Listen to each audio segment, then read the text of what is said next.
The training hall lights dimmed to a blood-red glow as the doors sealed with a metallic thrum. Cadets of every shape and species pressed themselves against the viewing rail, their eyes wide, their voices hushed with fear. A shadow moved behind the reinforced glass. A low, resonant growl rippled through the hall, the kind you felt more in your bones than your ears. Instructor Varlon raised his voice. "Cadets, this creature has nullified plasma, shredded graviton rounds, and survived a point-blank antimatter flash. No weapon can harm it. No species here is to open fire." Every alien stiffened. Except the human. Elias Trent squinted at the null beast, which slowly turned its monstrous head and locked onto him with impossible focus. The containment field flickered. The creature lunged. And before anyone could scream, Elias raised his weapon and pulled the trigger. 3 hours earlier, Elias stood at Dock 6B with a bag slung over his shoulder and sweat collecting at his collar. The triple sons of Virexus Prime were as unforgiving as the rumors, and the station air smelled faintly of disinfectant, ozone, and warm plastic. Around him, alien cadets streamed out of transport shuttles in waves, tall, iridescent beings with narrow jaws and cybernetic limbs, scaled quadrupeds muttering in layered cliques. Even a few gas-based entities that drifted in sealed containers. None of them looked twice at each other. But every pair of eyes lingered on him. Elias kept his head down and followed the glowing floor lines toward registration. He passed a set of mirrored windows and glimpsed his reflection. Dark eyes, buzzed hair, tension in his jaw he hadn't noticed until now. His name had made the acceptance roster by what he assumed was a clerical miracle or a test. Either way, he wasn't about to give them a reason to doubt him. Not again. A voice chittered behind him. "Human, you're in the wrong intake group." Elias turned to see a Draval cadet, sleek, four-eyed, armored in natural plates, standing rigid with a set of scroll-like appendages rolled behind its back. "Intake 7 is for species cleared after incident review. You walk among us early." He nodded calmly. "Cleared last month. Trent, Elias, Earthborn." The Draval didn't reply. It simply took a half step back, as if reassessing the air between them. He was used to that.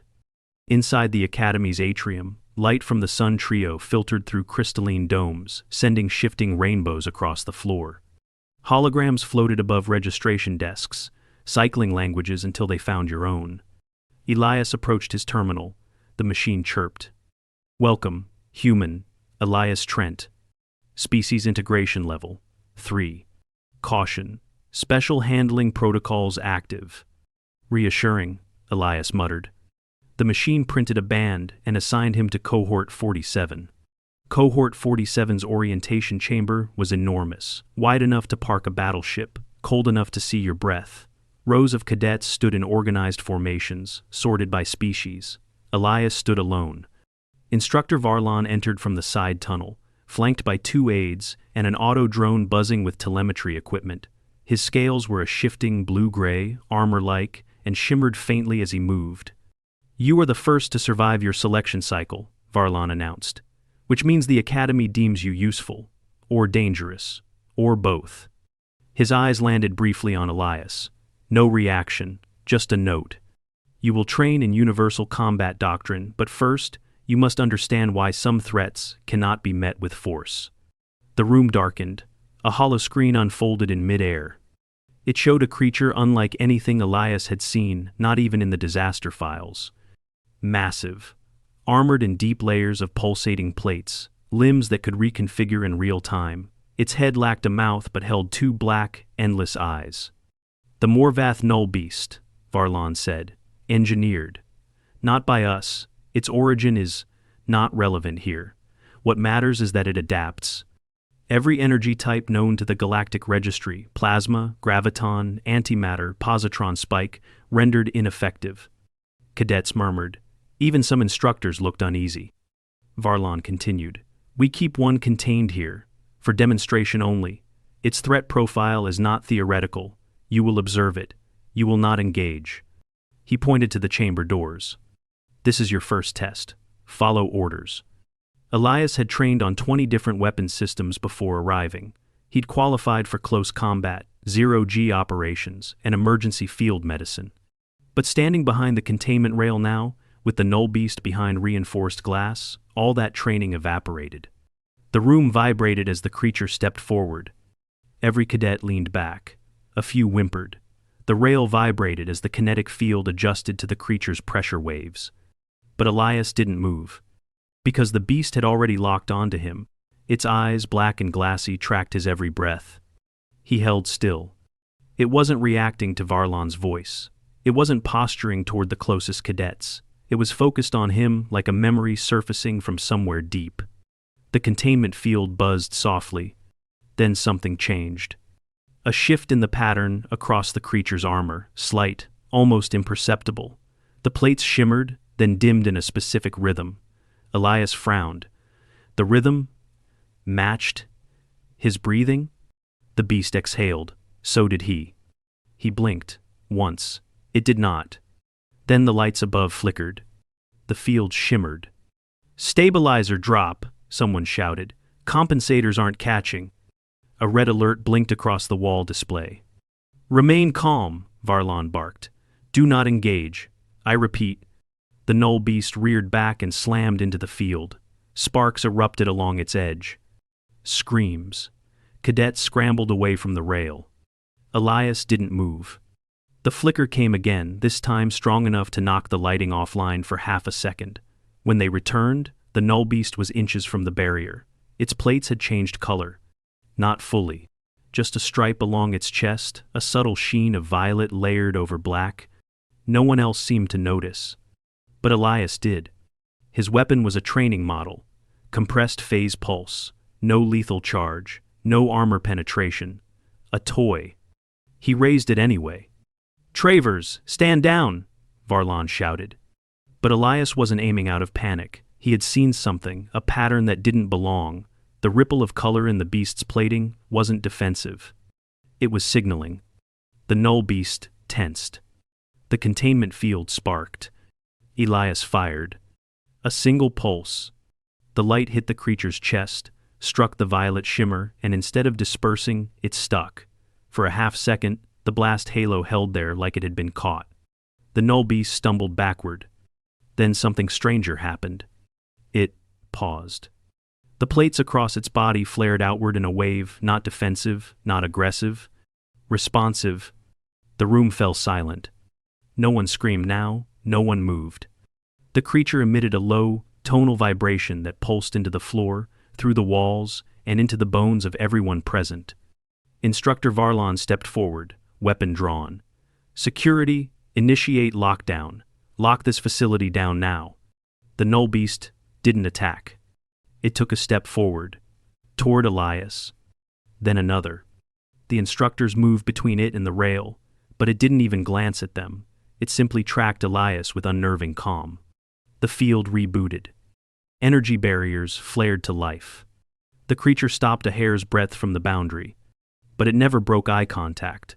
Elias lowered his weapon, slowly. The null beast lowered its head.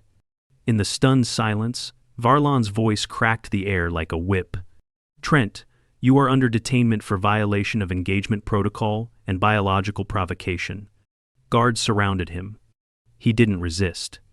But as he was led away, Elias looked back one last time. The null beast had not moved. It watched him leave. Not with rage.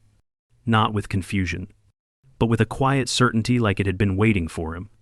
And now that it had found him, it wasn't letting go. The holding cell wasn't designed for comfort or clarity. The walls shifted hue every few minutes, cycling through a color scale Elias didn't recognize.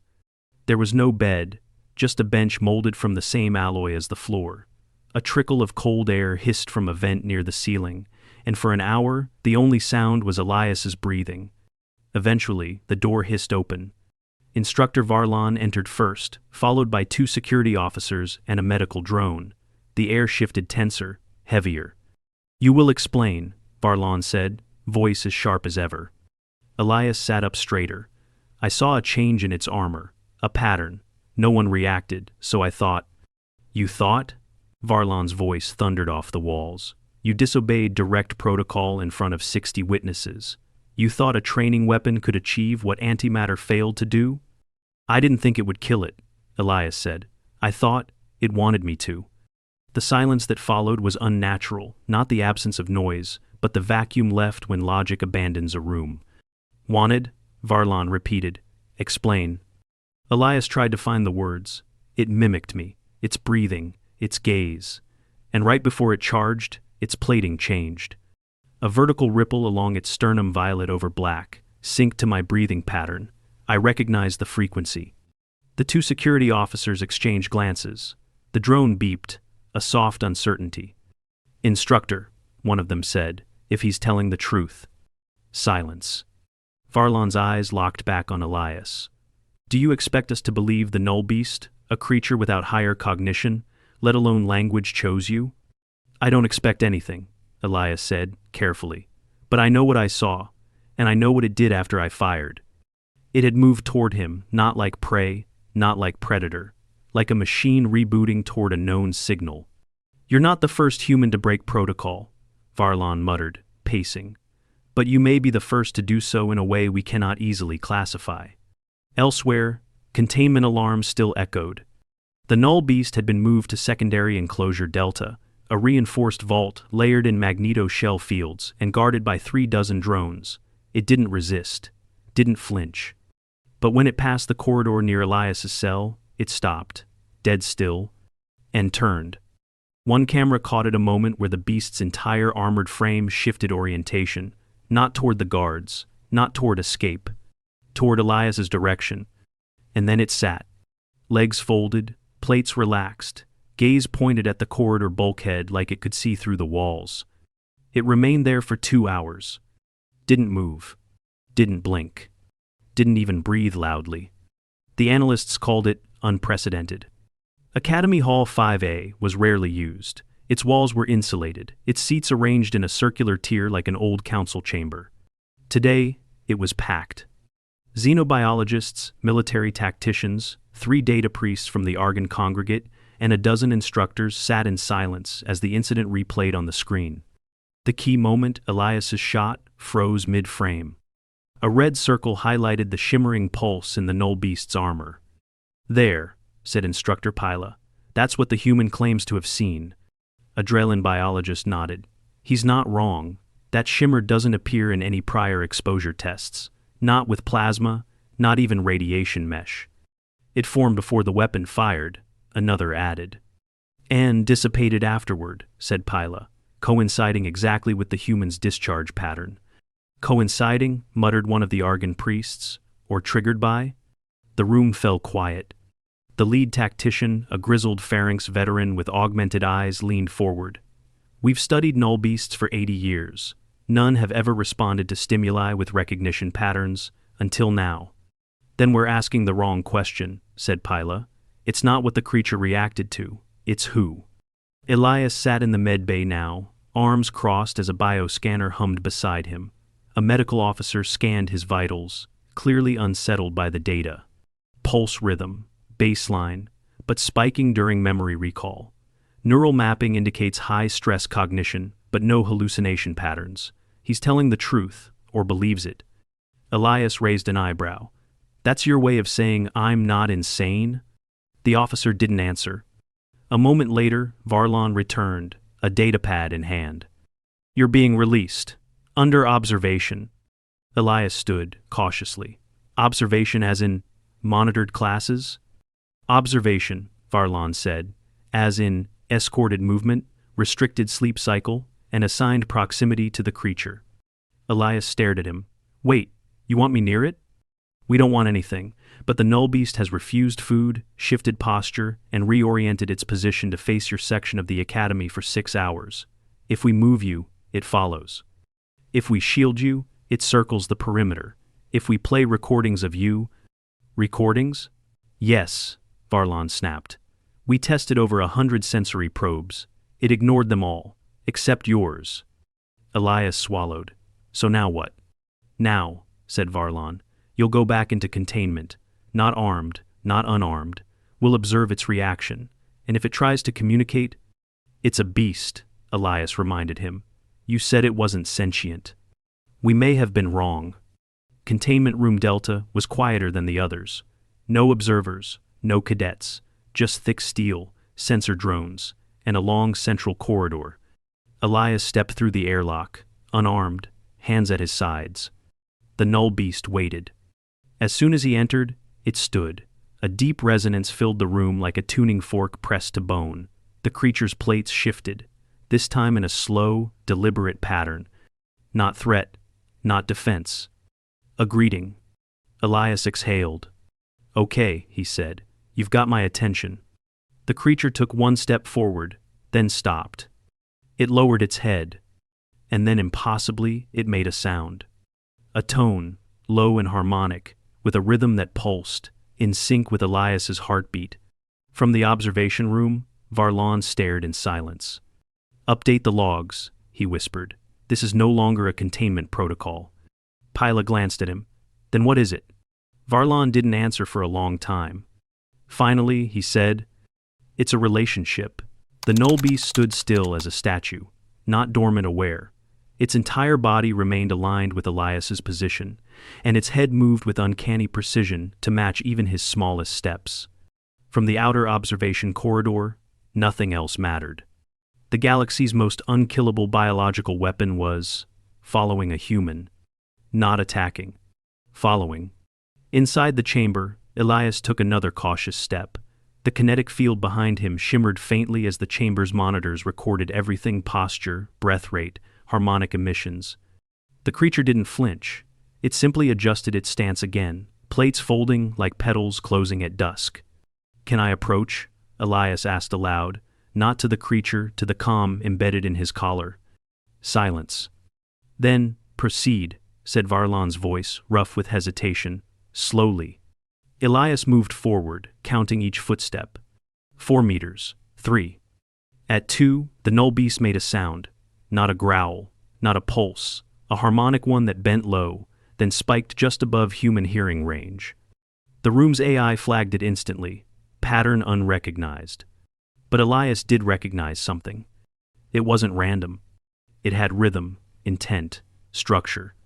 He'd grown up with musicians. His mother had taught piano. The harmonic the null beast emitted reminded him not of sound, but of timing, a signature, like it was waiting for a response. Elias took a risk. He tapped his chest lightly once, then twice, matching the intervals he'd heard. The creature's head tilted. It repeated the tone. Exactly. And then, without warning, the creature sat again, not in an aggressive crouch, but deliberately, patiently.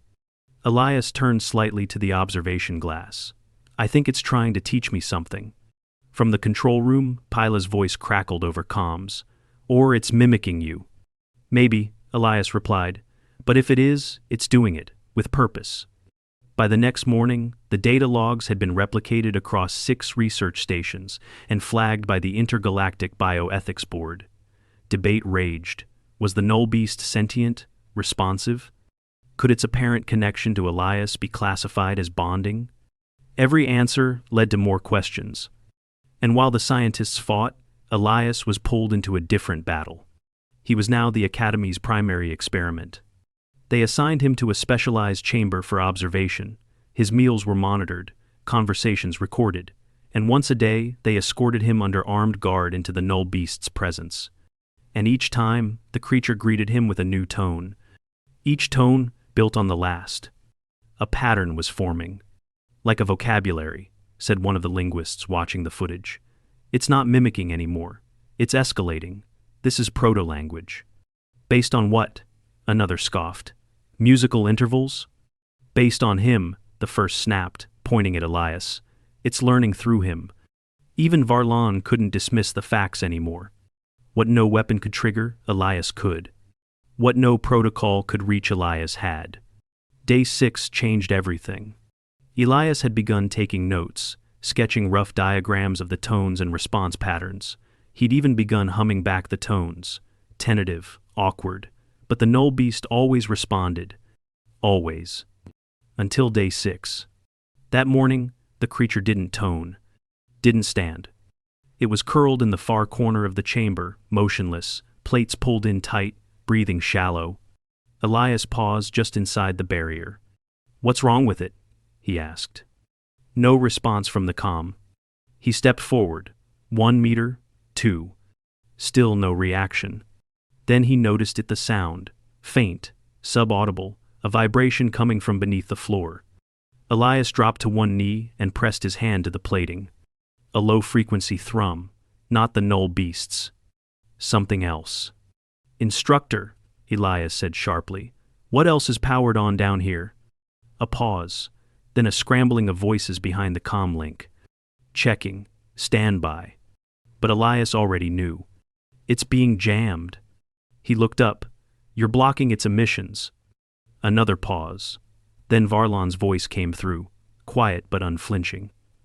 "We introduced harmonic inhibitors to see how it would react without access to your signal. You're running interference?" "For safety." Elias stood. "You don't get to call it that while it's suffering." The null beast trembled faintly. One limb stretched, then collapsed again. Elias moved to the barrier wall, slapped it once. "Turn it off, now." "Negative." I said no," Varlon cut in. "This is controlled, temporary. Your welfare is a variable, not a priority." "You're hurting it," Elias said. "It feels what I feel. Don't you see that?" "That's the problem," Varlon said coldly. "No creature of its kind should be capable of that, which means either we're wrong about the null beast." He trailed off. "Or, we're wrong about you." An hour later, the inhibitors were turned off not because of Elias's protests, but because the null beast began to destabilize. Its vitals crashed. Containment sensors failed. An inner layer of armor plates liquefied and began cycling uncontrollably. Scientists screamed over comms. Medics rushed to the control deck. And in the middle of the chaos, the creature emitted a howl, the first real vocalization ever recorded. A brutal, rising arc of noise that cracked one of the chamber's external lenses. Only when Elias returned to the chamber did it stop. And when he touched the barrier, the null beast stood, leaned forward, and pressed its plated brow to the invisible field between them. Every system normalized within 2 seconds. Breathing, heart rate, muscle tension, all returned to baseline. The jam had been killing it. Or, more accurately, separating them had. The next day, a closed council hearing was called. Varlon presented the data. So did Pila. So did 2 researchers from the Galactic Xenopsych Division. All agreed. Something in Elias's presence stabilized the null beast. Nothing else worked. No chemical sedation. No force field cycling. No neural dampeners. Elias wasn't the cause of the creature's aggression. He was the solution to its restraint. A Dreval tactician leaned forward. "You're saying we should assign a human to each one?" "No," Pila said. "I'm saying we can't categorize this creature without Elias." "Which means?" Varlon folded his arms. "Which means, whether we like it or not, Elias is now its handler." The new protocol was unprecedented. Elias was no longer monitored. He was authorized. His access to the null beast was formalized. His daily logs were requested by senior instructors. He was moved from cadet barracks to a research tier. He wasn't just tolerated anymore. He was needed. But it came at a cost. Other cadets avoided him like radiation. He caught whispers in corridors. Bio-linked. Genetically responsive. A pet for the monster. One cadet even asked aloud, "What happens if it bonds too much? What happens if it turns on the rest of us for him?" Elias had no answer. He wasn't sure if anyone did. That night, he returned to the chamber alone. No guards, no drones. Just him. The null beast met him halfway. Its tone this time was low, soft, nearly sad. Elias sat cross-legged in front of it. "I don't know what you are," he said, "but I don't think you're here to destroy us." The creature tilted its head. "But I also don't think this ends here." For the first time, it made a new sound, 3 harmonic bursts in sequence. Elias blinked. He recognized the pattern. 3 bursts. 3 syllables. It was saying something. He tried to repeat it, but his voice cracked. Still, the creature responded again, slower this time, easier to match. And when he echoed it back imperfectly, but clearly, the null beast made the closest thing to a bow he'd ever seen. Not submission. respect. And Elias understood, instinctively, what had just happened. The creature had given him a name. Its name, the null beast's name, or what passed for it, resonated for hours in Elias's mind after their exchange. 3 harmonic pulses, not a word in any human tongue, not a linguistic sound at all, but it meant something. Every time he repeated it, the creature responded. 3 tones, 3 pulses of recognition. In the following days, analysts tried to isolate the meaning. They debated whether the name was a true identifier or a reactive echo, whether the creature had chosen Elias or simply mirrored his presence. But for Elias, the distinction no longer mattered, because every time he entered the chamber, the creature greeted him, not as an anomaly, not as a handler, but as something closer to a counterpart. And the Academy had no protocol for that. By week 3, containment procedures had changed across the board. Elias's training schedule was replaced with biocognitive engagement hours. Half of the instructors now observed the sessions silently from the upper decks, their faces tight with disbelief. The other half didn't show up at all. The Morvath null beast no longer showed signs of aggression. Its vitals remained stable. It fed from nutrient solutions administered in Elias's presence, but only then. Left alone, it refused all stimuli. No artificial companion, no auditory replicant, no scent trace. Just Elias. And still, the same question haunted everyone. Why? That's when the Academy brought in the Spectral Inquiry Corps, not soldiers, not scientists, but those rare few trained to ask impossible questions.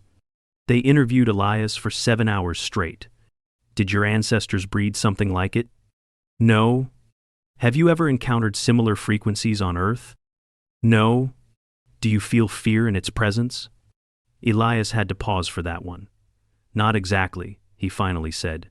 I feel expected. They blinked at that. Expected to do what? I don't know, Elias answered, but I'm starting to think I'm not just reacting to it. I'm part of its design. That single statement changed everything. Within days, the null beast was no longer considered a wild variable. It was reclassified. Morvath class singular adaptive entity. Status, sentient conditional. It was the first time the term had appeared in Helion records. And it came with its own protocol, one that required Elias by name.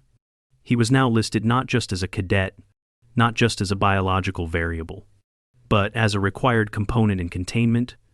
The phrase used was mutual responsive agent. He didn't know if that was better or worse than human anomaly. On day 32, it spoke again. Or rather, it tried. The same 3-tone name echoed from its core, but this time, a new tone followed. Shorter. Softer. A 4th pulse. Elias froze. He repeated the name, then waited. The creature replied with the full sequence, name, then the new tone. He placed his hand gently on the barrier. You're trying to say something new, aren't you? The null beast leaned forward and echoed it again. He tried mimicking the new tone. This time, the creature did something no one expected. It stood on hind limbs and extended one of its forward plates, a motion resembling a handshake. Gasps filled the observation deck. The gesture was clear. It had not been programmed. It had not been forced. The null beast was attempting contact. Cultural contact. The debate escalated beyond the Academy. A week later, the Galactic Sentience Accord demanded oversight. 2 diplomats from the Real Hegemony arrived in orbit. One of them, an aging negotiator with spine neural ridges, asked the question no one else dared. Do you believe it recognizes you as human? He asked Elias in private. I think, Elias said, it doesn't see human the way the rest of you do. I think it sees patterns, energy, recognition signals. The negotiator nodded slowly. And if you are the only one it responds to? Then I stay, Elias said. It will isolate you. It already has. Day 43 brought the breach. Not from the creature, from the outside. A rogue signal, encrypted, origin unknown, penetrated the Academy's defenses during routine comm traffic. Security logs showed a sequence of unauthorized pulses targeting the null beast's frequency. The moment the signal hit, the creature recoiled. It screamed. its harmonic structure distorted into chaotic sound waves. Every drone monitoring it fried within seconds. Glass ruptured in the upper tiers. Elias was called immediately. By the time he reached the chamber, the null beast was collapsed, plates flickering, leaking some kind of radiant plasma. He crossed the barrier without waiting. "Initiate emergency lockdown," someone shouted. Elias dropped to one knee beside the creature. "It's okay," he whispered. "I'm here." The creature twitched. Its plates surged once, then relaxed. Its tone reformed, broken, warbling. "Was it an attack?" Elias asked over comms. "No known weapon," Pila replied, her voice shaken. "The signal wasn't ours." Elias looked down at the null beast's barely flickering armor. "It was a call," he said, "from something like it." Varlan's voice broke in. "You think another one exists?" "I think this one just remembered it isn't alone." The following days were chaos. The Galactic Defense Council classified the breach as a Level 5 interspecies threat. If there were more null beasts, and if they could be controlled, corrupted, or unleashed, then containment wasn't just an academy problem. It was a civilization problem. And at the center of it all stood a single cadet from Earth. The one being in the galaxy who could calm a null beast with a heartbeat. Some wanted Elias removed, isolated, dissected. Others wanted him elevated. One faction even proposed cloning his biopattern. He refused. "I'm not a weapon," Elias said. "Neither is it." And then, quietly, he added, "Maybe we both were made that way, but we get to choose what we are now." On day 50, the null beast rose without prompting. Its body was fully restored. The harmonic tone it emitted was not recognition this time, but direction. It moved to the far side of the chamber and pressed its plated forelimbs against the wall. Then its plating shifted, revealing a set of pulse-laced ridges that glowed faintly. A map. A star path. Coordinates. It was showing Elias something. A location. "Where is that?" Elias asked. Pila scanned it. Her face went pale. "It's off-grid," she said. "Deep field sector. Completely uninhabited. No records." "Then it's not uninhabited," Elias murmured. "Not to it." The null beast turned and lowered its head. Not as a farewell. As an invitation. The vote passed the next morning. Elias was granted clearance for an expedition. Not military, not academic. A new designation, cross-species contact liaison. He would leave with a small crew, an observation vessel, no weapons, and the null beast. "You're not going to stop me?" Elias asked Varlan as they stood in the hangar. Varlan looked tired, but not angry. "I stopped believing I understood this weeks ago. What if I don't come back? Then I'll know we were never in control to begin with." They shook hands. A first. Then Elias boarded the vessel. The null beast followed, calmly, without restraint. As the ship lifted from the launch bay and cut into the stars, Elias stood beside the creature in the forward cabin. It didn't speak. Didn't pulse. Just stood quietly beside him, facing the same direction. Waiting. "Whatever's out there," Elias said softly, "I'm not afraid." The null beast tilted its head, plates shimmering in affirmation.